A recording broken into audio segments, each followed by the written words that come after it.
Rev it up and welcome to Cars Yeah, show number 1230. I'm celebrating the Classic Auto Show that takes place in Costa Mesa, California, March 16th and 17th. I'll be the MC at the celebrity stage, interviewing a number of past Cars Yeah guests who will be at the show. One of them is today's podcast guest, a woman who has a love for speed and massive skills and talents in the garage. To learn more about the Classic Auto Show, go to theclassicautoshow.com. That's theclassicautoshow.com. I'll see you there. Being able to stay within it and never give up. This is Cars Yeah, where you'll enjoy interviews with inspiring automotive enthusiasts. Mark Green is here to provide you with a fuel injection of automotive inspiration. So get in, sit down, buckle up, and get ready for a wild ride here on Cars Yeah.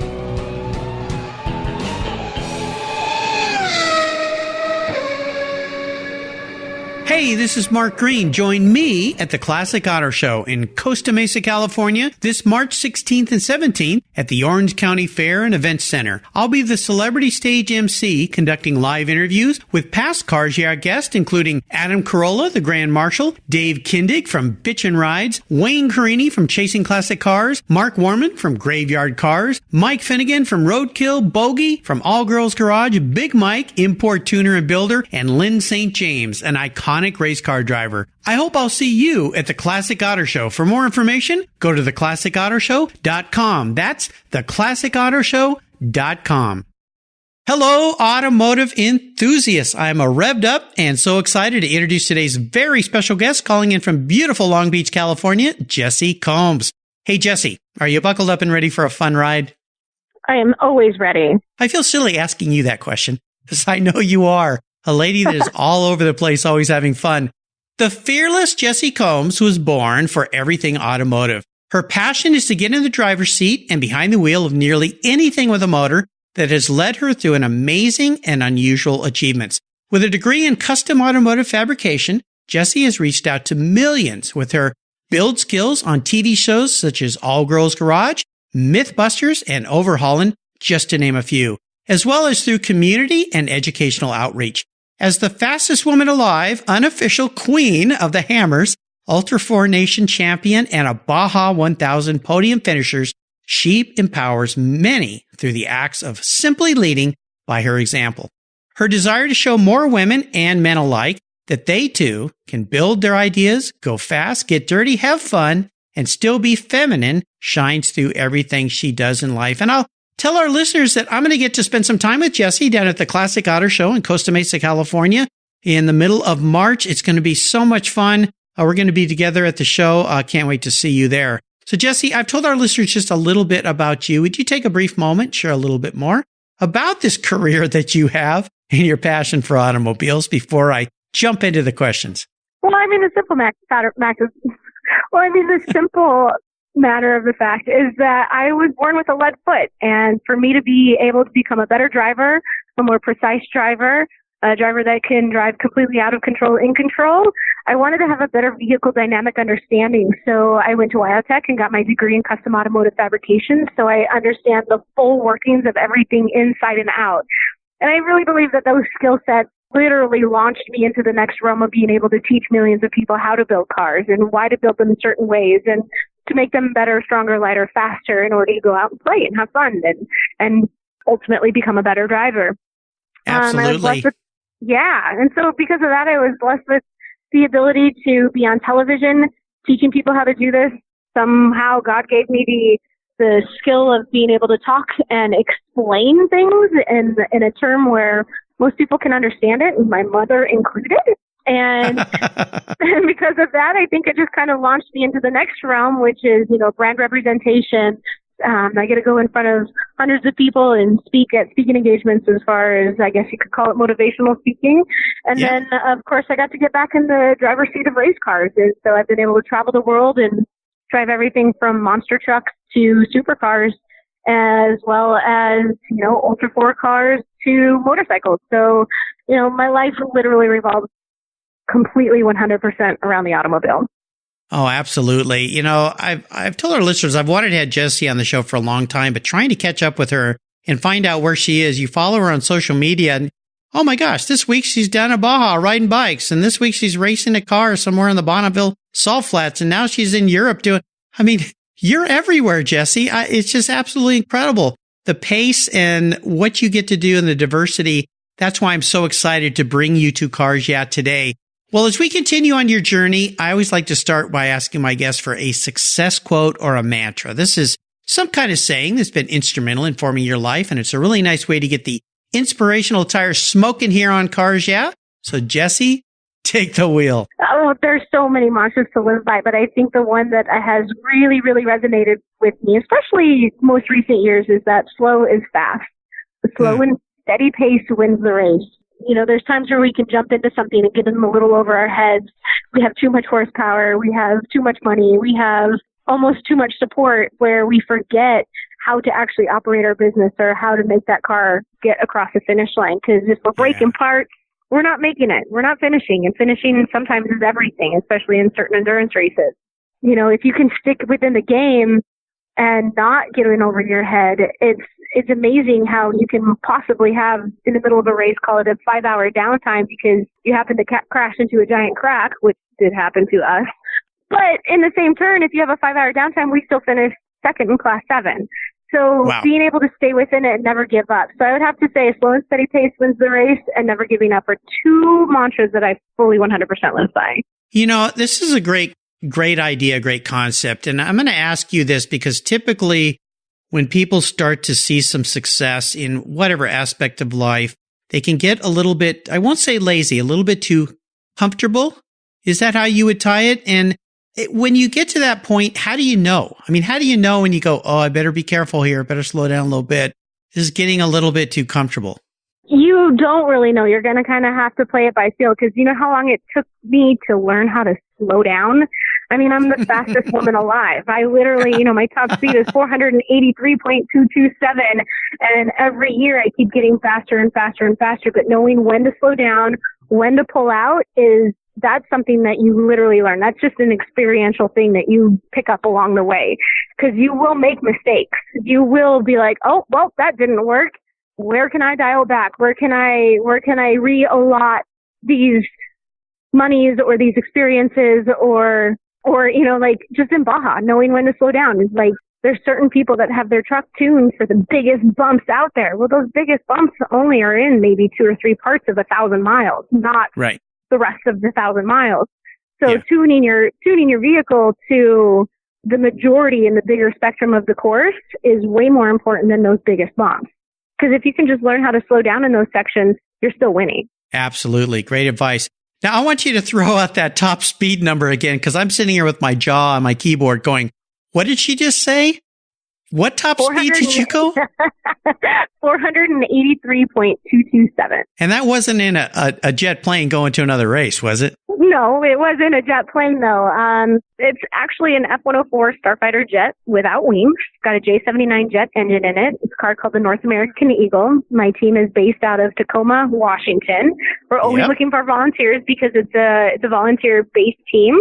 We're very low budget, and we're one of the only cars that are actually running to try and get the world land speed record back to the United States. So in our testing process, they put me in the car to kind of get a little bit more attention to the car, hopefully bring on sponsorships for the car, but in the same turn, set some records. So far, I have become the fastest woman on 4 wheels by breaking Lee Breedlove's 308 record. Now I'm trying to break Kitty O'Neill's record of 512, which she set back in 1976. So over 40 years ago, over 40 years ago is when we had, and she almost became the fastest woman on earth, except for they pulled her out of the car because she was a woman. And recently she has passed away, which makes me the fastest woman alive, unfortunately, but I have yet to still be able to break 512 as her two-way average, or 618 as her one-way top speed. Oh my, well, I guess you're one lady I've had on the show that I can say, you go girl, and I really mean it. Oh my gosh, that is absolutely, I can't even imagine. Wow, phenomenal. Wow, I'm as if I wasn't already on my knees bowing to you. Now I'm just bowing more. I'm not worthy. That is just absolutely incredible. Well, all this had to start somewhere. Let's go back in time and talk about a story that instigated that passion you have for cars, bikes, and going fast. Is there pivotal moment in your life when you knew you were going to be a car gal? I try to always pinpoint this, and I think it's one of those things where I just grew up in the Black Hills of South Dakota. My dad's a mechanical engineer. I grew up around cars. My great grandmother used to race family steamers. It's kind of one of those things where it's like it's been around my life and my world forever, and I don't think I knew anything different. But I do remember I was probably circa 4 years old, and we were driving through the Black Hills off-road, just, cruising through the hills. Yeah. My dad was driving, and I was sitting on his lap. So, of course, he was in control of the pedals, and I had the steering wheel. And I'm sure for a short moment he was off in La La Land looking out all the trees and the animals. And by the time he came to, I was down in the ditch and about ready to hit a tree. And he gets me back up. Yeah, well, I didn't hit a tree. He gets me back up on the road. And he goes, all right, you see that road in front of you? I said, yeah. And he goes, stay on it.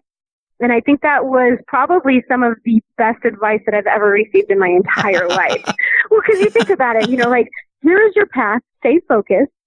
Stay within it. Stay within your means. Do what you can to stay on this path, and you will be successful. Well, and like we know with racing, when I took my racing school, they're always saying, look to where you want to go, not where you are, nor where you've been. Always look ahead, just like it is in life. That's how you get to where you want to be versus focusing on where you are and that ditch that you went down into. So does your dad's voice kind of come into your mind once in a while when you're out racing? Of course. Yeah. My dad's always with me, but it's one of those things that it's when you take the advice, not necessarily just from your family, but from your mentors, and you really put it into consideration and apply it to your day to day, that's when you really start becoming, I guess you could say, better at is whatever that you're doing. You're having the opportunity to just go directly in from their mistakes instead of you having to make your own mistakes. Now, don't get me wrong. I learned the hard way as well. But in the same turn, when you can get advice because they've already been through that hardship, that's when you need to take it. Absolutely. Absolutely. Well, listen, you are an entrepreneur. No doubt there's been some ups, there's been some downs, been some challenges, maybe a failure or two. And I'd like to ask this question to have you go to one of those times that was a big challenge or a big failure. Walk us through it. But more importantly, what did you learn from that? And how did that learning move forward or help you move forward in the experiences in your life as you came out of that not so fun situation? Well, I don't know if it's something that actually happened, but I do have to say that one of the biggest challenges that I face on a day-to-day basis in this industry is being a girl. Because, it wasn't too long ago where they still had that phrase, excuse my language, but no tits in the pit. And to me, it's so frustrating because it's like we're human, because we have boy parts and girl parts doesn't mean that we're not allowed to be doing what is considered to be the boy stuff. So it's very frustrating because the throttle pedal doesn't know if I'm a boy or a girl, right? My welding machine doesn't know if I'm a boy or a girl. And so that's probably one of the biggest hurdles every day. And, I have developed a line of women's welding gear that fits us better, that is much safer to be in the working environment. I've done everything I can to try and get, women's race suits to fit us properly. I can tell you all of the millions of things, and to this day, people still ask me, do you really know how to weld? Or you're just here for fluff to make this class look good. And it's very frustrating because I'm like, no, I'm actually here to win, and I'm actually here to outweld you. You want to have a weld-off right now? Because I'd be happy to show you my skills right now. Well, it's really unfortunate, and it is changing. At least I hope it is. Being a guy on the other side, and hopefully not a guy that's ever spoken to any woman like that. But it seems to be changing and improving a bit, don't you think? I do. I believe that it's totally growing. And there's this huge women's movement that's happening, whether it's in our automotive industry or not. But there are more women that are being accepted as real drivers, as real builders. There's more equal opportunity inside the workplace. Now it's just a matter of letting them know that it's okay, which is kind of the reason why I started Real Deal Revolution. It's my not-for-profit that's bound and determined to revolutionize the perception of skilled trades and women's roles in them. Nice. There's a place for us.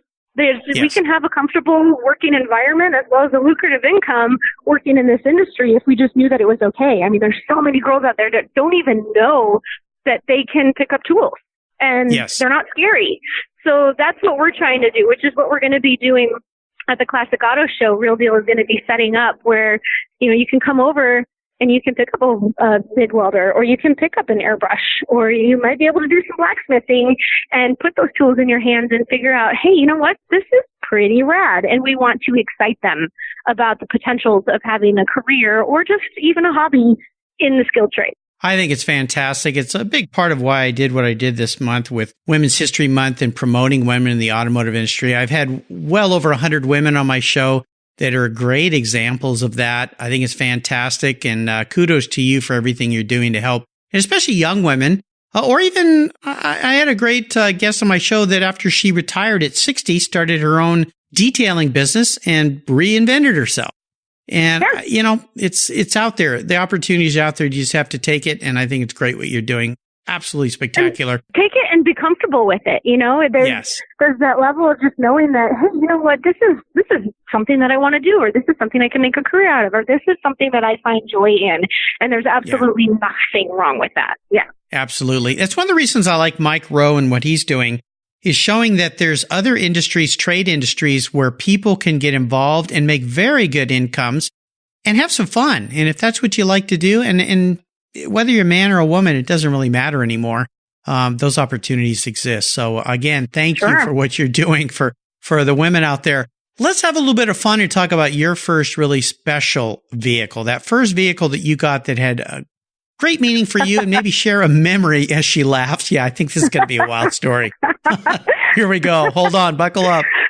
Well, you know, we grew up with not a whole lot of money, and I was working at the age of 14, and all through high school, I had to pay for my gas and my car and my insurance and my school lunches and most of my clothes. And I mean, we grew up where I literally had to work my tail off from the age of 14 and have ever since. So my first probably 5 cars are not worthy of mentioning by any means.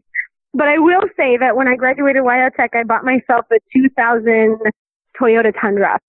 And I have put all 230,000 miles on it. Still runs like a dream. And it is now now it's my full-blown pre-runner. So, you know, it's got remote reservoirs and triple bypass out back and beaver spring under and a roll cage and all that stuff.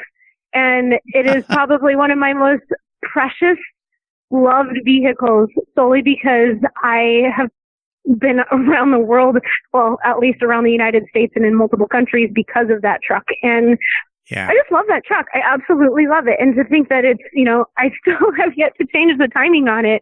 It still runs like a dream.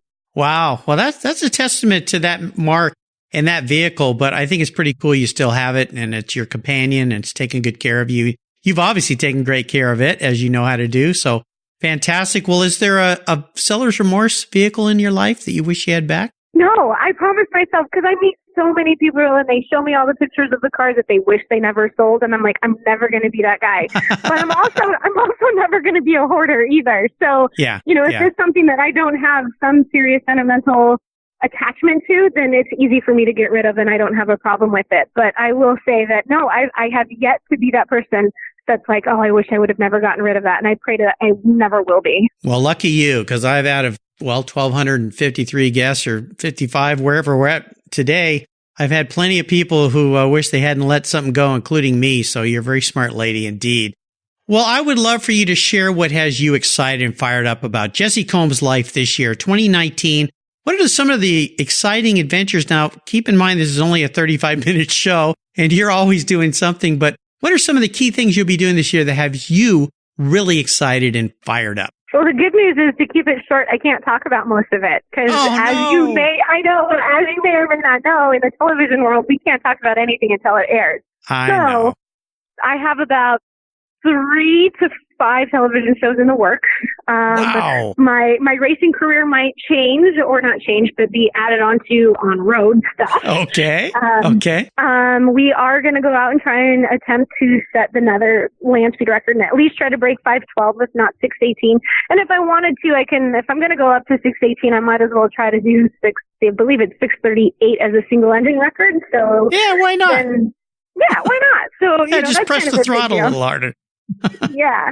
I do have goals of building a new race car for the Ultra4 series, something that's IFS, but it's actually my own car, because I've been racing with so many teams who I am so blessed to have that opportunity. though now I have so many loyal sponsors that I want to be able to create and like hone in that relationship with them. So I also want to be like, as you mentioned, I'm the first unofficial queen of the hammers. I haven't won the 4,400 class yet, nor have I been on the podium, but I have 3 first place finishes in other classes in that. So it's kind of like my happy nickname that I love to accept. But I have yet to actually achieve that. And so I have a goal of building my own car, IFS, high horsepower, different drivetrain strategies. And hopefully that'll get me at least on the podium, if not become the official queen of the hammers. Well, explain to our listeners that might not be familiar with that, what that exactly means, Queen of the Hammers. Well, there is an event called King of the Hammers. It's a mix between desert racing and rock crawling. So technically we haul ass to the desert to these giant rock boulder canyons, and we drive through them as quickly and efficiently as possible.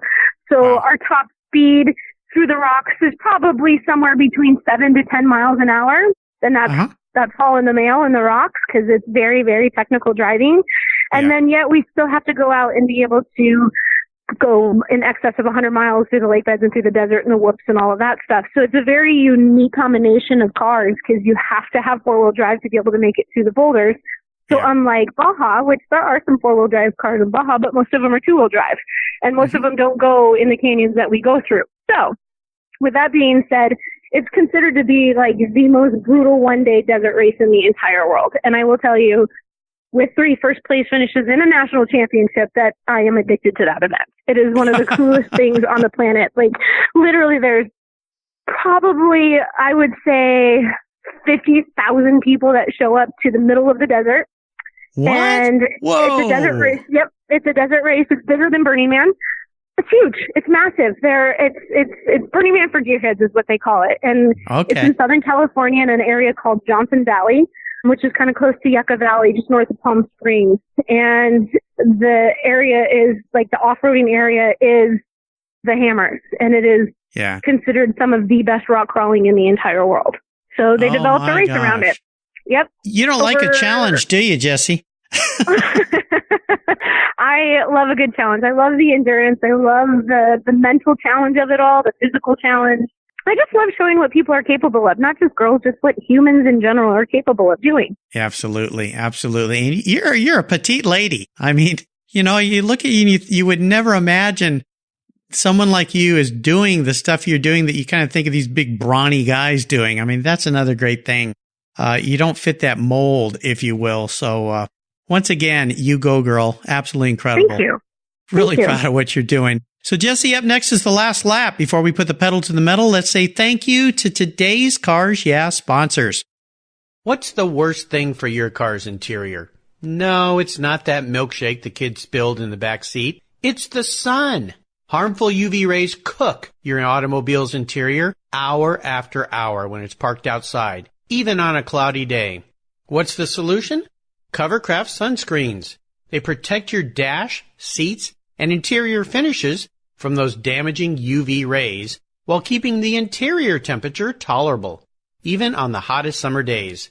No more painfully sizzling seats and steering wheels for you. They unfold quickly and easily install, stay where you put them, and are custom patterned for an exact fit. The foam core acts as a cooling insulator, and you can get yours in different colors and finishes.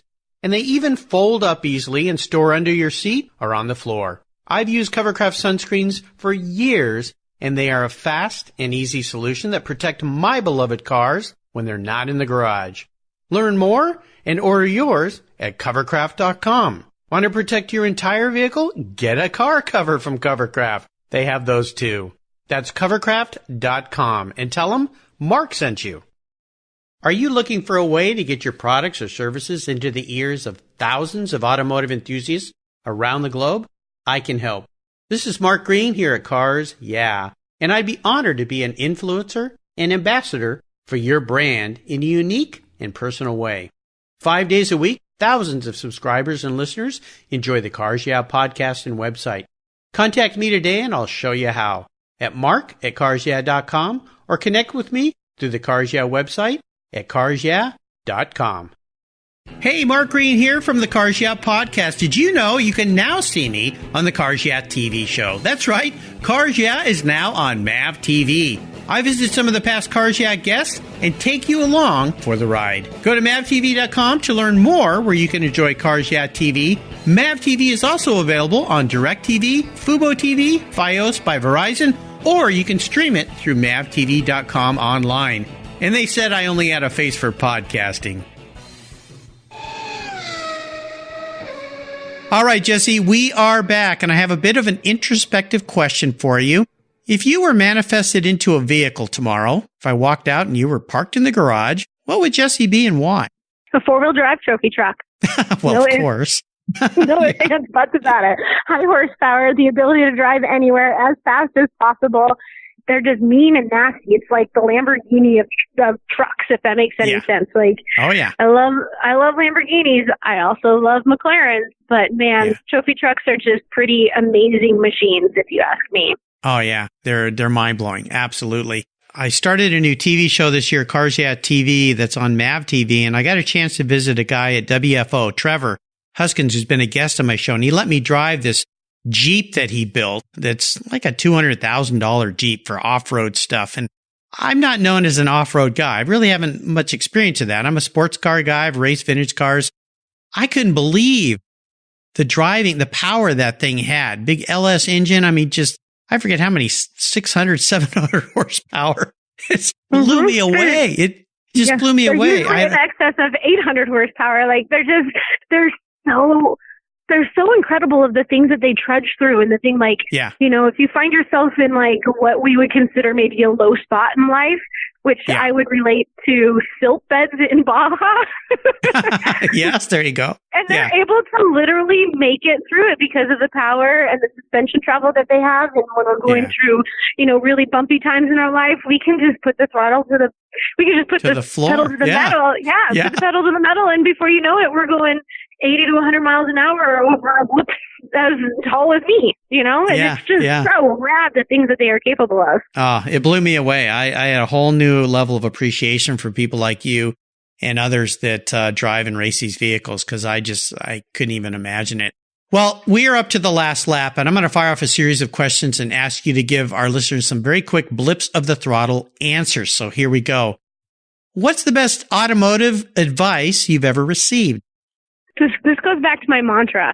I really believe that some of the best advice that I've ever received goes back to my mantra of being a slow and steady pace wins the race. It took me years and years and years to figure that one out, but I tell you what, it is the best advice I have ever received. Yeah, you know, it works with life as well, just as you said at the beginning of our show. Now, how about a personal habit of yours that you believe has contributed to your many successes? Can you share one? Eating healthy. I eat clean, I eat healthy, I don't fill myself with junk food or dairies or glutens or anything of that nature, and I tell you what, it helps me operate at one of my most peak performances at all times of all days. There you go. Great advice. How about a resource? There are so many great resources for us automotive enthusiasts these days. Is there one in particular you'd like to share? Google. Oh, yeah. YouTube. Yeah, that one. Yeah. Those two are kind of good, aren't they? Yeah. And one owns the other too. My son works for Google, and in fact, I was always asking him for technical advice, and he made me this little plaque that sits on my desk that says IDK, Google it. I don't know. Google it. Yeah. So I don't. Like, if we didn't have the internet these days, I would be a basket case, because I'm like, oh man, I got to go to the library again, you know? Oh, I know. Yeah. Those card files they used to have in libraries when I was a kid. Oh, what a disaster that was. How about if I could arrange for you to sit down and have a drink with anyone in the automotive or racing industry, living or deceased? Who would it be? Can we pick all of them? Am I allowed to pick all of them? Well, we could have a party. We could have a party. I've had the luxury of meeting so many of my idols and the people that I look up to, and have a chance to work with them, like Chip Booth and Lindsay James and Jesse James and Jay Leno. I mean, I've been able to just meet and work with so many of them, and I'm so very, very lucky. That's a very hard question for me to answer. I know. Well, since you've met so many great people, I mean, is there one you can think of that you wish you could meet, or even if it's somebody that isn't with us anymore from the past that worked in the automotive industry or racing that you think, man, that guy would have been cool to sit down with, or that woman? Probably Steve McQueen. Ah, interesting. You know what? I just recorded a show with a gentleman this morning who answered the same way. I've had a few people say Steve. I've had his son, Chad, on my show a couple times. yeah, I think Steve would be a very interesting guy. In fact, just last week, which was actually last month from the time this show airs, I had Sean Kiernan, who owns Bullet, the Mustang that Steve drove in the movie Bullet. That was kind of an interesting story. How Steve tried to get that car back from his dad, but his dad wouldn't let it go. There's no way. You can't have this car. It's mine. So a great story there for those listeners that missed that. Go back and listen to Sean Kiernan's show. How about a book? Do you ever have time to sit down and read a book, Jessi? Believe it or not, I'm not a big fan of reading books, but there are some books that I do make time for. And I think one of them would be, is it Shopcraft for the Soulcraft or Soulcraft for the Shopcraft? Love that. Yeah. Yes. Great philosophy book. Yeah. Yeah. There's a lot of really in-depth analogies, and his writing is so technical that sometimes it's very hard to understand. But I tell you what, there's nothing but passion that comes out of that book. You know, my son gave me that book years ago, and it wasn't what I expected at first. Being a car guy, I thought, oh, this is some kind of a car, you know. You're talking about Matthew Crawford's book, right? Yep. Shop Class as Soulcraft. That's what it is. Yeah, I know. I always mix it up myself. I just want to make sure we got it right here. And I got the right book, but you're right. It's a great book. Well worth reading. And I think it will surprise you, listeners out there that haven't read this book. I think you'll enjoy it very much. All right. We are up to the checkered flag here. You've seen many of those in your life. And this last question can be a fun one, but a bit of a doozy. Today, I'm going to buy you any cool collector car on the planet, Jessi. Doesn't matter who owns it or where it is. Could be a truck, a race car. Doesn't matter. Might even be an airplane. I don't know.